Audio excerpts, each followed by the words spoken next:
Kumusta mga kasaliksik?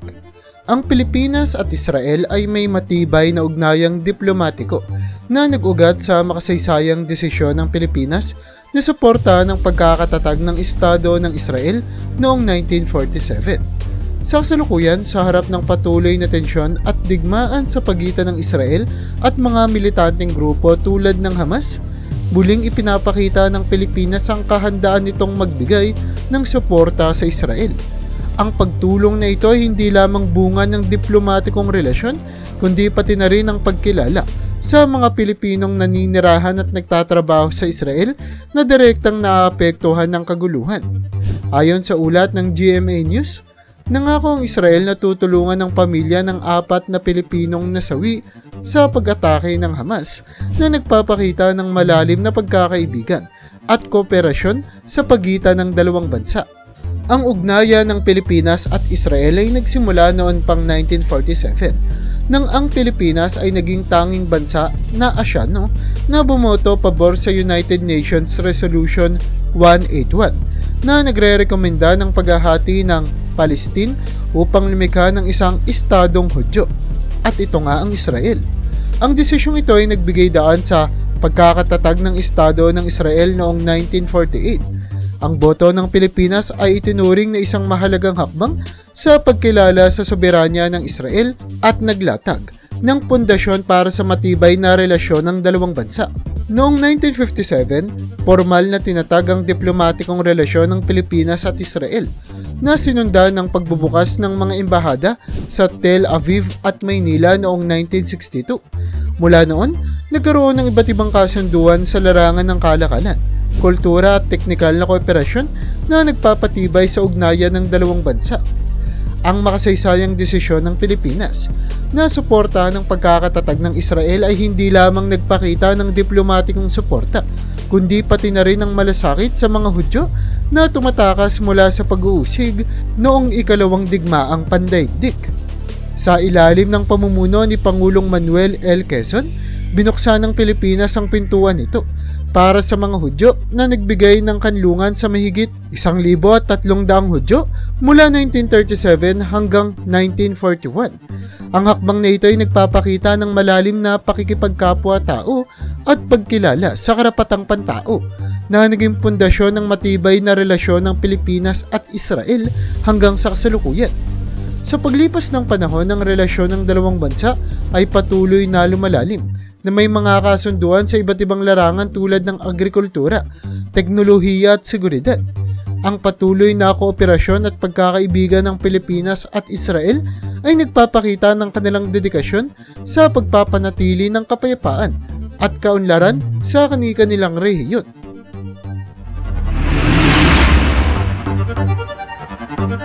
Noong ikalawang digmaang pandaigdig, habang lumalaganap ang pag-uusig sa mga Hudyo sa Europa, dito nga ipinakita ng Pilipinas ang malasakit at pakikipagkapwa-tao sa pamamagitan ng pagbibigay ng kanlungan sa mga tumatakas mula sa kalupitan ng Nazi Germany. Sa ilalim ng pamumuno ni Pangulong Manuel L. Quezon, binuksan ng bansa ang pintuan nito para sa mga Hudyo na naghahanap ng ligtas na masisilungan. Noong 1939, sa kabila ng limitadong kapasidad ng bansa at mga hamon sa ekonomiya, nagpasya si Quezon na magbigay ng visa sa 1,200 Hudyo. Ang desisyong ito ay bunga ng pakikipagtulungan sa mga Amerikanong diplomat at negosyanteng Hudyo tulad ni na Paul V. McNutt, High Commissioner ng Estados Unidos sa Pilipinas, at Herbert Freder, isang negosyanteng Hudyo na naninirahan sa Maynila. Ang kanilang pagsisikap ay nagresulta sa tinatawag na Manila Rescue, kung saan ang mga Hudyo ay nakarating sa Pilipinas at nakapagsimula ng panibagong buhay. Ang mga Hudyo na nakarating sa Pilipinas ay naging aktibong bahagi ng lipunan. Marami sa kanilang nagtatag ng mga negosyo, tulad ng mga tindahan at pabrika na nakatulong sa ekonomiya ng bansa.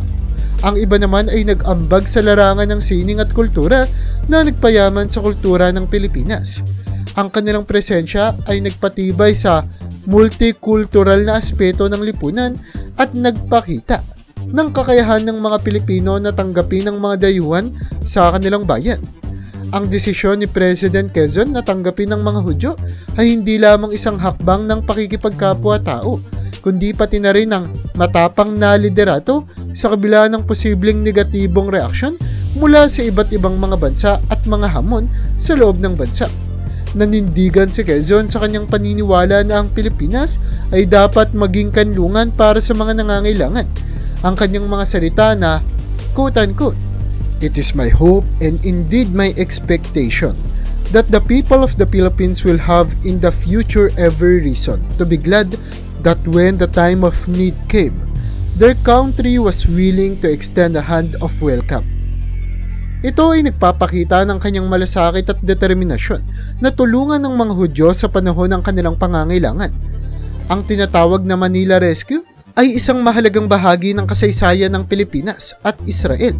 Ito ay patunay ng malalim na ugnayan ng dalawang bansa at ng kakayahan ng mga Pilipino na magpakita ng malasakit at pakikipagkapwa-tao sa harap ng pandaigdigang krisis.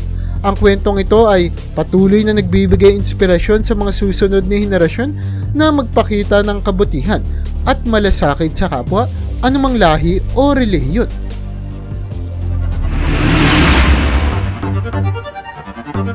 Matapos ang formal na pagkakatatag ng diplomatikong relasyon noong 1957, ang Pilipinas at Israel ay nagpatuloy sa pagpapatibay ng kanilang ugnayan sa pamamagitan ng iba't ibang kasunduan at kooperasyon sa iba't ibang larangan. Noong 1962, binuksan ng mga embahada sa Tel Aviv at Maynila. At dito nga, katulad ng sinabi ko kanina, para sa mas malalim na pakikipag-ugnayan ng dalawang bansa. Umpisa natin sa larangan ng agrikultura kung saan ang Israel ay nagbahagi ng kanilang mga makabagong teknolohiya at kaalaman sa Pilipinas. Ang Philippine-Israel Center for Agricultural Training o PICAT ay itinatag upang mapahusay ang kakayahan ng mga Pilipinong magsasaka sa pamamagitan ng pagsasanay at pagpapakilala ng mga makabagong pamamaraan sa pagsasaka. Ang kooperasyong ito ay naglalayong mapataas ang produktibidad at kita ng mga magsasaka sa bansa. Sa sektor naman ng kalakalan, ang dalawang bansa ay nagkaroon ng mga kasunduan upang mapalakas ang bilateral na kalakalan. Noong 2020 lamang, ang Israel ay naging ika-34 na pinakamalaking trading partner ng Pilipinas na may kabuohang kalakalan na umaabot sa milyong-milyong dolyar. Ang mga produktong inululuwas ng Pilipinas sa Israel ay kinabibilangan ng mga elektronikong kagamitan, prutas at iba pang mga produkto ng agrikultura. Samantala, ang mga inaangkat mula sa Israel ay kinabibilangan naman ng mga teknolohikal na kagamitan at produktong pangdepensa. Sa larangan ng depensa, ang Pilipinas at Israel ay nagkaroon ng mga kasunduan upang mapalakas ang kakayahan ng sandatang lakas ng Pilipinas. Noong 2017, ang Pilipinas ay bumili ng mga radar at anti-tank equipment mula sa Israel na nagkakahalaga ng $21 million. Ang kooperasyong ito ay naglalayong mapahusay ang kakayahan ng bansa sa pagtatanggol at seguridad. Sa kultura at edukasyon, ang dalawang bansa ay nagkaroon ng mga palitan ng mga estudyante at profesional upang mapalalim ang pag-unawa sa kultura at tradisyon ng bawat isa. Ang mga programang ito ay naglalayong mapalakas ang pagkakaibigan at kooperasyon sa pagitan ng mga mamamayan ng dalawang bansa. Ang mga diplomatikong ugnayan at kooperasyon ng Pilipinas at Israel ay patuloy na lumalalim at lumalawa na nagpapakita ng kanilang dedikasyon sa pagpapanatili ng kapayapaan, kaunlaran at pagkakaibigan sa rehiyon. Ang mga kasunduang ito ay patunay ng kanilang matibay na relasyon at patuloy na pagsusumikap na magtulungan para sa ikabubuti ng kanilang mga mamamayan.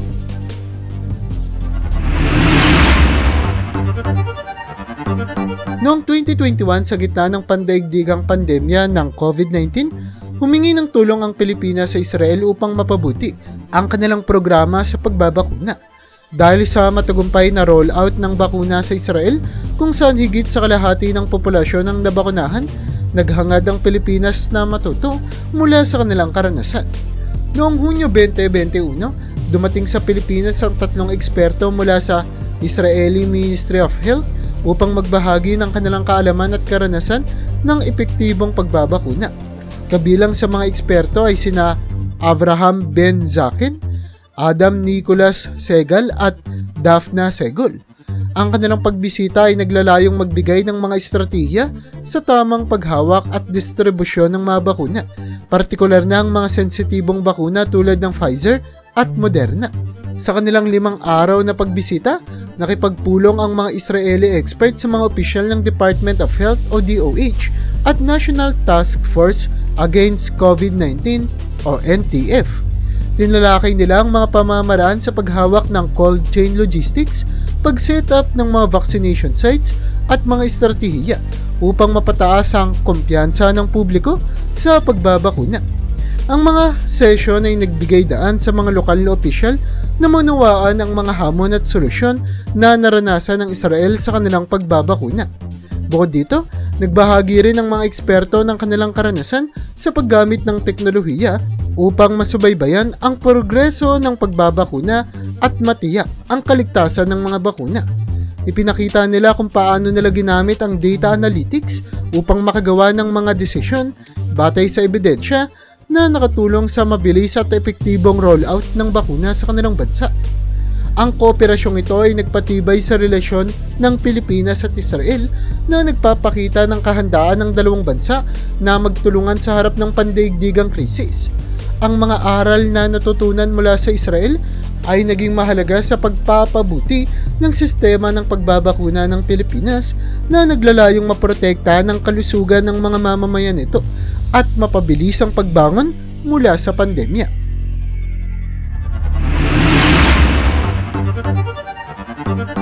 Ngayon naman ay pag-usapan natin ang kasalukuyang hidwaan sa pagitan ng Israel at Hamas. Isang pangunahing hamon ang kakulangan sa mga manggagawa sa mga industriya ng Israel. Dahil dito, humingi na rin ng tulong ang Israel sa Pilipinas sa pamamagitan ng pagbubukas ng humigit kumulang 20,000 trabaho para sa mga Pilipino sa mga sektor tulad ng hotel, agrikultura at construction. Ang naturang hakbang ay inaasahang makakatulong hindi lamang sa ekonomiya ng Israel, kundi pati na rin sa mga Pilipinong naghahanap ng mas magandang oportunidad sa ibang bansa. Bukod sa pagbibigay ng trabaho, nagkaroon din ng talakayan ng dalawang bansa upang tiyakin ang kaligtasan ng mga manggagawa sa harap ng umiigting na kaguluhan. Ayon kay Israeli Ambassador to the Philippines, Ilan Flas, ang digmaan ay nagdulot ng max exodus ng mga manggagawa mula sa Israel, lalo na sa mga sektor na lubos na nangangailangan ng lakas paggawa. Ani Flus, ang mga Pilipinong manggagawa ay tinuturing na ideal dahil sa kanilang mahusay na serbisyo, masipag na trabaho at kakayahang magpakita ng malasakit sa mga taong kanilang inaalagaan, partikular sa sektor ng caregiving. Gayunpaman, ang pagpapadala ng mga manggagawang Pilipino ay nakasalalay pa rin sa desisyon ng gobyerno ng Pilipinas, lalo na't isinailalim ang Israel sa Alert Level 2 noong Oktubre 11, 2023 dahil sa kaguluhan. Ang status na ito ay nag-aatas na suspendihin ang pagpapadala ng mga bagong overseas Filipino workers o OFWs sa mga bansang may mataas na peligro. Sa kabila ng mga hadlang, idiniin ni Flas ang malalaking pangangailangan ng Israel para sa mga Pilipino, partikular na sa sektor ng caregiving. Ang mga Pilipino anya ay kilala sa kanilang dedication and kindness, kaya't patuloy na ninais ng mga Israeli employer ang kanilang serbisyo.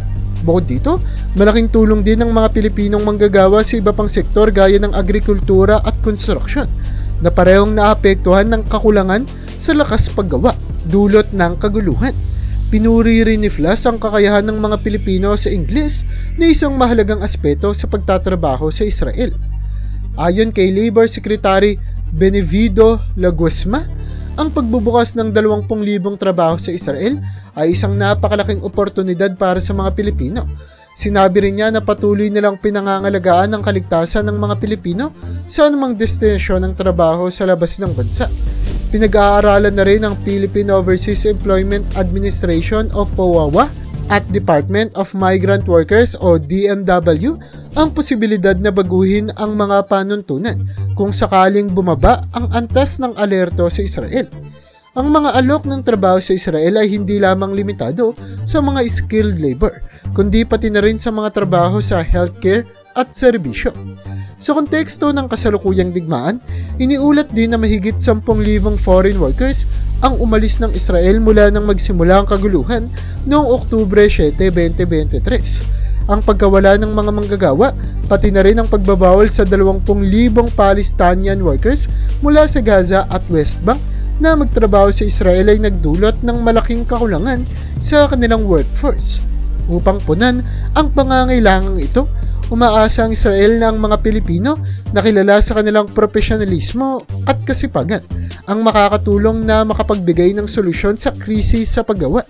Ang ganitong kalakaran ay hindi lamang nagpapakita ng matibay na relasyon ng dalawang bansa, kundi nagiging mahalagang tulay din upang mas mapalalim pa ang pagkakaunawaan ng dalawang lahi.